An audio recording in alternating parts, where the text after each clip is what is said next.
Bueno, bienvenida Irene, muchísimas gracias por atenderme, porque ya sé que llevas una mañana muy entretenida con entrevistas. Y entonces voy a ir directamente al grano del último libro que has publicado. Te lo prometo, he puesto orden en las estanterías estos días. He tenido varios de tus libros, o sea, me acuerdo ahora mismo de la portada del Silbido del Arquero y todo, y es que, digo, los voy a poner por aquí y no sé, o sea, ha sido un orden que ha sido un desorden. Pero bueno, no pasa nada. Tengo el importante para esta entrevista, el infinito... Por ahí náufragos en tu biblioteca. Sí, exactamente, sí, la verdad es que sí. Es parte del desastre personal, se extiende por todo.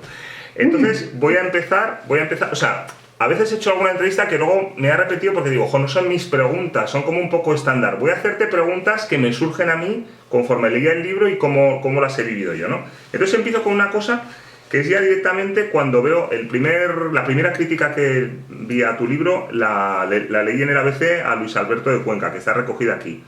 Y entonces dice lo siguiente, dice, se puede ser un filólogo magistral y al mismo tiempo escribir como Los Ángeles.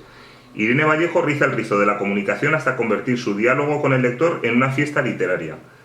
Y entre otras personas así del mundo de la literatura, Mario Vargas Llosa, todo un premio Nobel, dice, muy bien escrito, con páginas realmente admirables. El amor a los libros y a la lectura son la atmósfera en la que transcurren las páginas de esta obra maestra. Dice, obra maestra. Tengo la seguridad absoluta de que se seguirá leyendo cuando sus lectores de ahora estén ya en la otra vida. O sea, eso yo le llamo un clásico. O sea, te está diciendo ha nacido un clásico. O sea, ¿cómo se siente uno cuando personas de este nivel dicen estas cosas de tu libro? Lo primero, ¿qué sientes? Yo me pongo en tu piel, vamos. Pues, asombro e incredulidad para empezar, porque yo escribí este libro con la libertad que dan las bajas expectativas y lo hice porque tenía ganas de experimentar literariamente, ¿no? con los límites del ensayo, pero estaba convencidísima de que iba a ser un libro para muy pocos lectores, ¿no? Y bueno, lo consideraba parte de mi camino, de mi trayecto, de mi crecimiento como escritora, pero tenía unas expectativas, como te digo, muy bajas. Entonces, todo lo que ha sucedido ha sido tan asombroso que todavía me cuesta creerlo, ¿no? Y pensar que estamos en la 10ª edición de un libro de no ficción y que además haya tenido esa acogida entre los lectores, ¿no? Que al final son los destinatarios más importantes de los libros, ¿no? Que en encuentros, en charlas, mucha gente me dice que es el primer ensayo que han leído en su vida y eso es muy bonito, ¿no? Porque es abrir puertas, acabar con estereotipos y bueno, pues conseguir atrapar a lectores imprevistos, ¿no? Bueno, pues desde luego enhorabuena, vamos, por el libro ya como lector, ya no como las críticas que te han hecho, personalmente agradecido. O sea, fíjate que en este encierro que estamos todos aquí un poco cautivos, o sea, es que es un libro que son un montón de ventanas, curiosamente. O sea, es un mosaico, lo anticipo yo, aunque tú luego te puedes extender. O sea, por ejemplo, otra cosa, ¿cómo puedes, o sea, ya desde el punto de vista del escritor, cómo se puede vertebrar una obra así, que es un mosaico en el que vas abriendo, digamos, por decirlo de alguna manera, ventanas? Es decir, empiezas en el mundo clásico porque está dividido en dos partes, Grecia y Roma.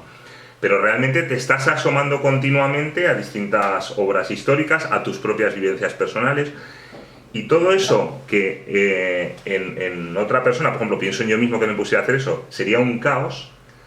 Sin embargo, es un mosaico armónico. O sea, ¿cómo has conseguido vertebrar una cosa así? Me parece dificilísimo. Estaba muy planificado, ¿eh? O sea, es un caos perfectmente medido, preparado, sí, controlado. O sea, es un caos controlado. Yo ahora no lo tengo en plano, pero en el despacho donde trabajo habitualmente me preparé una escaleta como la que hace la gente del cine, ¿no?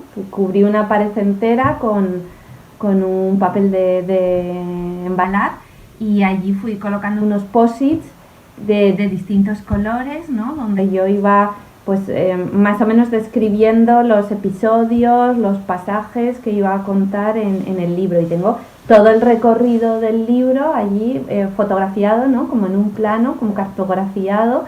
y las iba cambiando, los posits de sitio, ¿qué tal? Si esto lo cuento aquí, pero ahora hago un viaje a la actualidad, pero ahora lo comparo con esto y fue como, o sea, lo que más tiempo me costó fue construir esa estructura antes de empezar a escribir, porque tenía ganas de que el libro discurriera como un paseo, ¿no? Por una ciudad desconocida y monumental, ¿no? Donde te vas encontrando edificios de distintos periodos históricos, que tenga esa sensación de deambular libremente, ¿no? y ociosamente, pero que todo el trayecto esté perfectamente preparado y previsto, y como todas las improvisaciones, pues para que salgan bien tienen que estar cuidadosamente elaboradas, ¿no? Entonces, a mí las estructuras es lo que siempre me parece más importante y a lo que le dedico más tiempo en los libros, ¿no? Las grandes preguntas, ¿no? ¿Dónde empiezo a contar? ¿Cómo hago las transiciones? ¿Cómo es la voz narrativa? ¿Cómo saltas de un capítulo a otro, ¿no? Y cómo le aportas al libro también variedad, ¿no? Porque aquí hay fragmentos de reconstrucción histórica, pero hay otros que son más memorialísticos en primera persona, y otros que son más periodísticos, otros más biográficos de distintos personajes.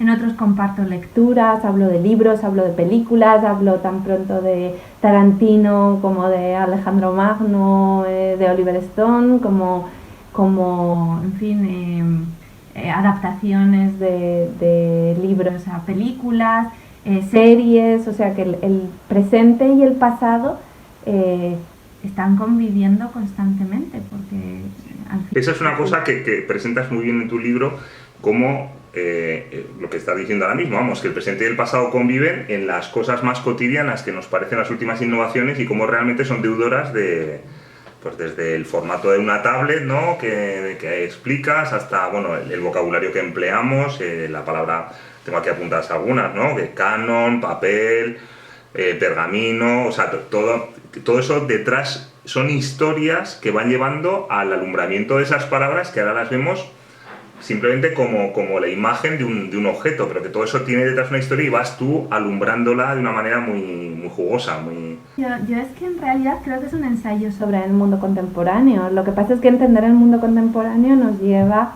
de viaje hacia el pasado, ¿no? Por ejemplo, a mí me interesaba mucho la informática, el nacimiento de la informática, y lo importante es que han sido los libros como modelo del ordenador personal, ¿no? Esa transición de los ordenadores que ocupaban una habitación entera y eran grandes mamotretos a nuestros ordenadores personales y portátiles de hoy, pues tiene como modelo el libro, ¿no? El ordenador se ha ido pareciendo cada vez más a un libro. Y bueno, y la prueba ya son las tablets y los móviles, que al final tienen más o menos las dimensiones de las tablillas con las que fueron los primeros libros, ¿no? Entonces, un poco esa visión no competitiva de las nuevas tecnologías contra los libros, sino ver cómo, bueno, pues nos inspiramos mutuamente, ¿no? Para rescatar lo antiguo y darle una forma contemporánea, cómo estamos constantemente bebiendo en el pasado, pero haciendo cosas rabiosamente nuevas con él, era lo que a mí me interesaba en este libro. Y el origen de todo lo que ahora damos por hecho, los libros, las bibliotecas, las librerías, la imprenta, pero en realidad, pues las traducciones, todo eso en algún momento alguien lo tuvo que pensar, lo tuvo que inventar, ¿no? Lo tuvo que crear, el propio alfabeto, ¿no? La escritura. Hay allí toda una serie de hallazgos que hoy nos parecen cotidianos, pero en algún momento fueron profundamente revolucionarios. Y ahí es donde quería viajar. ¿Por qué? Porque nos explica el mundo en el que hoy vivimos. Yo creo que es uno de los grandes logros de tu libro el despertar el asombro por cosas que ya son paisaje, que no reparas en ellas, y de repente empiezas a ver la maravilla, o sea, lo que el ingenio humano, como pues lo que estás comentando, ¿no? Como la escritura mismo, que nos parece obvio, pues no es obvio, o sea, históricamente es una innovación que se desarrolla en un momento concreto, en un lugar concreto. De hecho, cuando los españoles llegan a América, ahí no hay literatura, no hay nada, puede haber tradiciones orales, pero claro, todo eso se ha tenido que producir de una determinada manera, ¿no? A través del ingenio de las personas. Y bueno, me parece que en el libro lo expresas muy bien. Por ejemplo, me ha llamado la atención cosas, por ejemplo, a mí que me gusta la filosofía, pues Platón, ¿no? Que nombras el Fedro, y cómo que es crítico con la escritura, aunque tú misma expresas muy bien cómo él se contradice, como es muy habitual en los filósofos, de su discurso a sus obras, ¿no? Eso es muy frecuente. Y entonces como la escritura es contraria al conocimiento porque aparca la memoria. Entonces, claro, como ya lo tienes en los libros, ya digamos que vaguea tu memoria, que ya no hay un esfuerzo memorístico y tal, ¿no? Y, por ejemplo, los paralelismos que hay también, ¿no? Con cierta crítica a las tecnologías, que también pueden hacernos más vagos. Bueno, no es un rechazo a la memoria, pero es un complemento, pero bueno, me ha llamado la atención, por ejemplo, eso, ¿no? Bueno, como el tiempo sé que lo tenemos acotados por el sistema que tenemos aquí para podernos comunicar,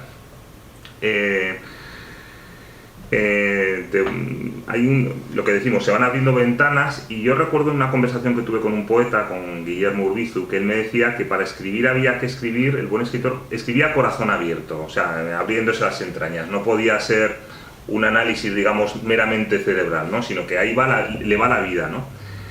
Curiosamente, en este libro, que por la temática podría parecer que es un mero análisis, digamos, ¿no? Al que nos oiga hablar pueda parecer que es un... Realmente yo creo que aquí te abres a pecho descubierto, pero de una manera muy, muy significativa, contando pues, experiencias personales, tus impresiones, cómo has vivido. Hay una de ellas que ya digo que son ventanas, ahí abres un cofre, digamos, de tu intimidad, ¿no? Que me ha recordado a un amigo mío que falleció ya, un escritor, Ignacio García Baliño. Yo fuimos compañeros de colegio, y él, por ejemplo, en toda su literatura Soma, él tenía un trauma porque había vivido la experiencia del acoso escolar, ¿no? Entonces, tú, por ejemplo, también te abres ahí, en un momento determinado, en esos cofres, en esos pequeños tesoros de tu intimidad que vas abriendo, asoma eso también. Y me ha llamado la atención, ¿no? Que ese valor, digamos, siendo honestos, ese valor para abrirte en eso, ¿no? O sea, que es una obra muy personal, no es un ensayo, digamos, meramente técnico, es realmente una obra tremendamente personal. Era la parte como más experimental de este ensayo, ¿no? Que a diferencia de la mayoría de textos académicos que intentan guardar una distancia, ¿no? Y hablar con una tercera persona muy aséptica y muy distanciada, yo en este ensayo quería hacer todo lo contrario, ¿no? Me parecía incluso más sincero decirle al lector quién le está contando esta historia, cuál es mi bagaje, cuáles son mis experiencias, qué me ha traído hasta aquí, ¿no? Y bueno, pues por eso yo explico mi procedencia, mi infancia, cuál es el motivo de mi deslumbramiento por la literatura, cómo sucedió, mi amor por la oralidad y por los cuentos antes de dormir. Y también ese episodio, ¿no? Es como una autobiografía, pero en relación a los libros, ¿no? Y el episodio del acoso escolar, bueno, pues creo que es muy importante para haberme convertido en escritora, porque lo que peor recuerdo, quizá lo más duro del acoso era la ley del silencio, ¿no? Esa imposición que teníamos de no contar lo que estaba sucediendo, no contarlo a los adultos, no pedir ayuda, que todo sucediera entre nosotros. Lo que pasa en el recreo se queda en el recreo y no lo cuentas a nadie, ¿no? Era como una gran traición hablar con los adultos.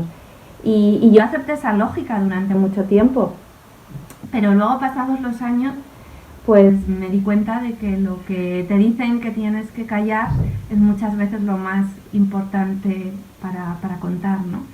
Y creo que ese descubrimiento me hizo escritora, y por eso he querido contarlo en este libro, y también porque para superar aquella situación, aquella circunstancia tan dura, los libros fueron mi ancla, ¿no?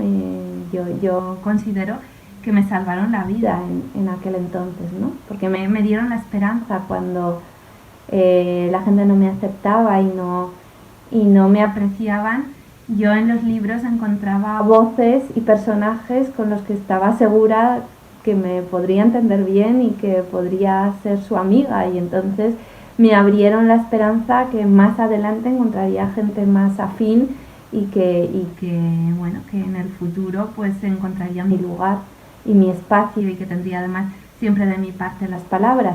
Y yo creo que fue gracias a eso, ¿no?, que pude superar ese episodio. Así que también es un acto de agradecimiento a los escritores que sin saberlo, ¿no?, a través de sus libros, pues están constantemente salvando a la gente de los momentos más duros de su vida. Yo creo que es un libro además muy esperanzador, porque además de tus propias experiencias, sí que nos descubres cómo, digamos, es una épica de los libros, o sea, cómo esas historias escritas hace más de 2000 años, otras hace 1000, otras hace 700, o sea, la dificultad que han tenido en llegar hasta nosotros lo transmites muy bien, o sea, realmente es una épica pero esperanzadora, o sea, de cómo se ha podido salvar una cosa que en su momento, y además en la parte final ya del todo, haces como una reflexión de un narrador del pasado, ¿cómo va a llegar esto, no? De alguna manera vivimos en nuestro presente y nos cuesta crear las expectativas de que puede ser de todo, de lo que tenemos hoy día, ¿no? Y entonces realmente el milagro, digamos, ¿no?, histórico, de que lleguen a nosotros obras, pues desde las de Homero hasta, yo que sé, hasta los padres de la iglesia o un señor en la Edad Media que está allí en su monasterio, ¿no? Y como una serie de personas anónimas que no nos son conocidos, porque claro, el soporte de los libros era al final endeble al cabo del tiempo, han sido los que han salvado, digamos, todo ese legado clásico, ¿no? Y yo creo que lo transmites muy bien, ¿no?, ese mensaje esperanzador bueno, ya digo que es una épica, me parece a mí, de la literatura. Sí, es la épica del conocimiento, ¿no? ¿Cuántas veces nos han contado la épica de la guerra y del combate? Y esta es la épica del conocimiento, ¿no? De cómo transmitimos nuestras mejores ideas y nuestras mejores historias de generación en generación gracias a los libros, ¿no? Los libros son el vehículo de lo mejor que hemos pensado, lo mejor que hemos contado, lo mejor que hemos soñado. Pero bueno, los libros no son suficientes, hace falta el apoyo, ¿no?, la colaboración, muchas veces el riesgo de las personas que han protegido los libros, que los han llevado a las bibliotecas y los han reunido allí en los momentos, digamos, de más prosperidad, y en los momentos de peligro se los han llevado al lugar seguro y los han defendido y los han protegido allí, ¿no?, como en las abadías medievales. Entonces, bueno, es la historia de ese gran logro colectivo de personas anónimas, que yo creo que es una aventura que no se había contado. En fin, en los libros siempre es peligroso decir esto no se había contado antes, porque no conocemos todos los libros, pero bueno, a mí no me consta que se hubiera contado esa historia, o al menos desde esa óptica, ¿no? Y a mí me parecía importante reivindicar a todas esas personas anónimas, que no lo hicieron por el afán de que su nombre perdurase ni por su minuto de gloria, sino lo hicieron porque amaban los libros, ¿no? Porque no querían imaginar un futuro en el que no se pudiesen escuchar esas palabras, esa sabiduría, esos relatos, esas parábolas, esas fábulas. Y eso es muy bonito, ¿no? Creo que tenemos que sentirnos muy agradecidos a ellos y sentir que nosotros somos el último eslabón de esa enorme cadena, ¿no? La aventura continúa, los libros hay que seguir salvándolos todavía hoy, ¿no? Y aunque en algunos momentos de la historia hemos sido muy pocos, ha sido suficiente para salvar los libros. Entonces, cuando yo empecé a escribir este ensayo, estábamos en un momento muy apocalíptico con los libros, ¿no? Toda la gente diciendo que se acababan los libros de papel, todo el mundo diagnosticando la muerte de la novela, la muerte de esto y de aquello, el fin de los lectores, ¿no? Que se acababan porque las nuevas tecnologías, porque las plataformas como Netflix o bueno, todas las demás, HBO, iban a acabar con los lectores, ¿no? Y yo quise oponer un mensaje, ¿no?, quizá la rebeldía de la esperanza, diciendo que no, que los libros y los lectores somos grandes supervivientes a lo largo de la historia, ¿no? Y hay allí una lealtad de las personas hacia los libros que ha resistido momentos difíciles, saqueos, vuelcos históricos, transformaciones de la civilización, cambios de lenguas, momentos de pobreza, de adversidad terrible, y siempre ha estado ahí a lo largo de 30 siglos, y por eso digo, bueno, no nos apresuremos ahora a expedirle el certificado de defunción.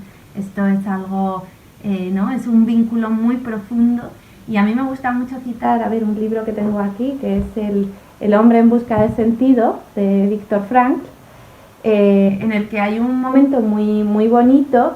El autor dice que en los campos de concentración donde él estuvo, observó que la gente que tenía un mundo interior rico, porque había leído, porque conocía la cultura, porque habían sido músicos, porque habían disfrutado del arte de una manera o de otra, de la espiritualidad, sobrevivían mejor que los que aparentemente eran físicamente más fuertes, ¿no?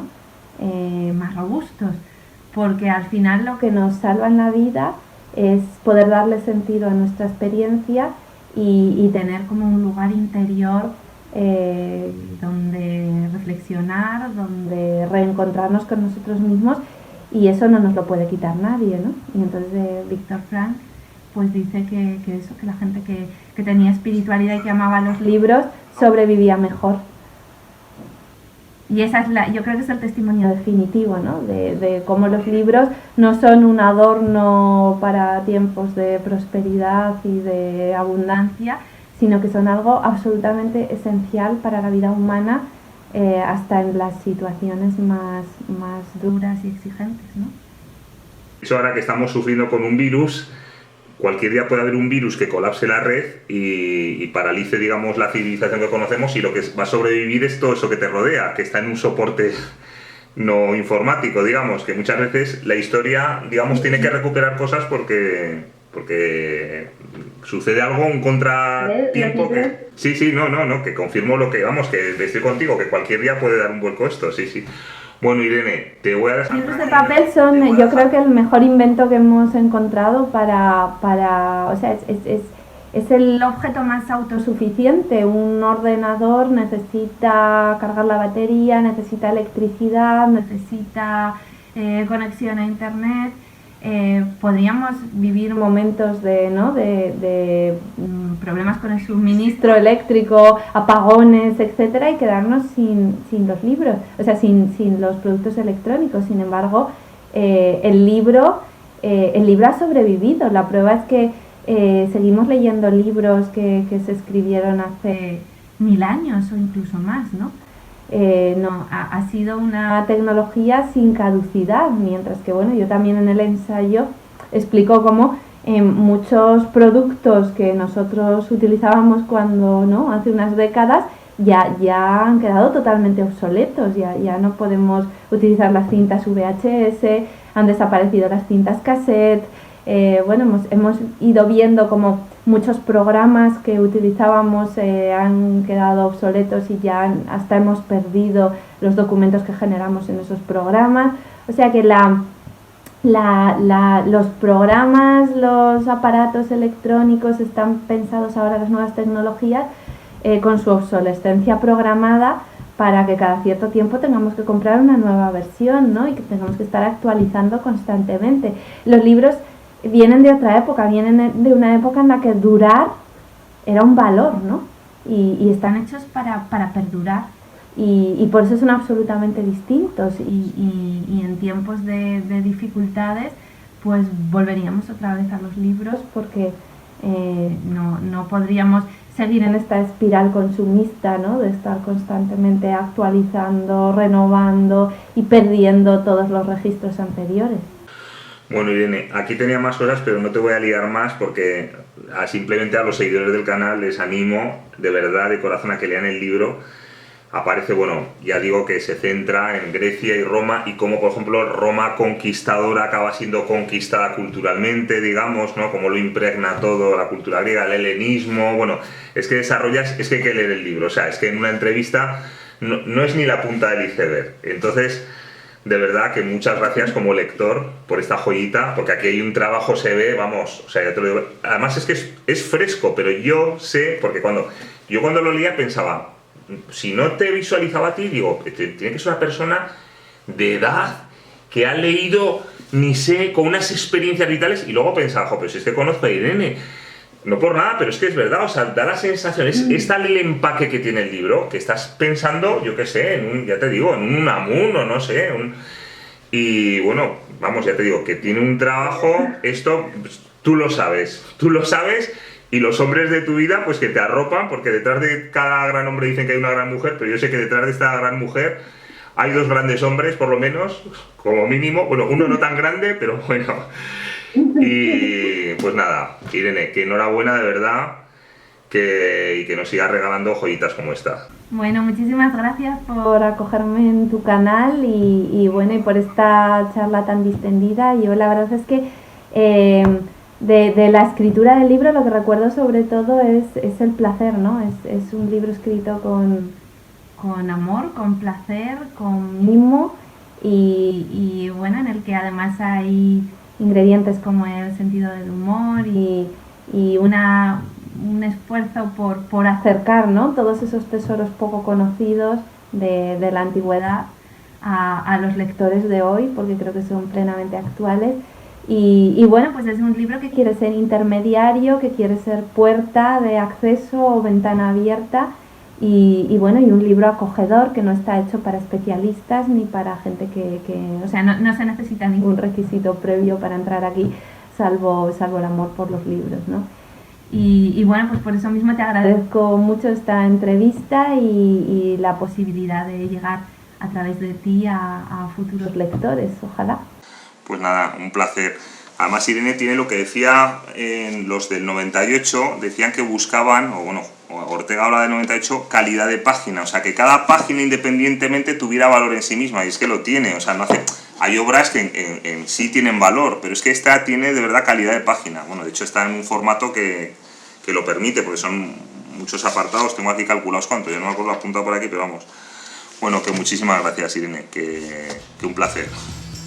Y un placer. Un placer, claro que sí, muchísimas gracias.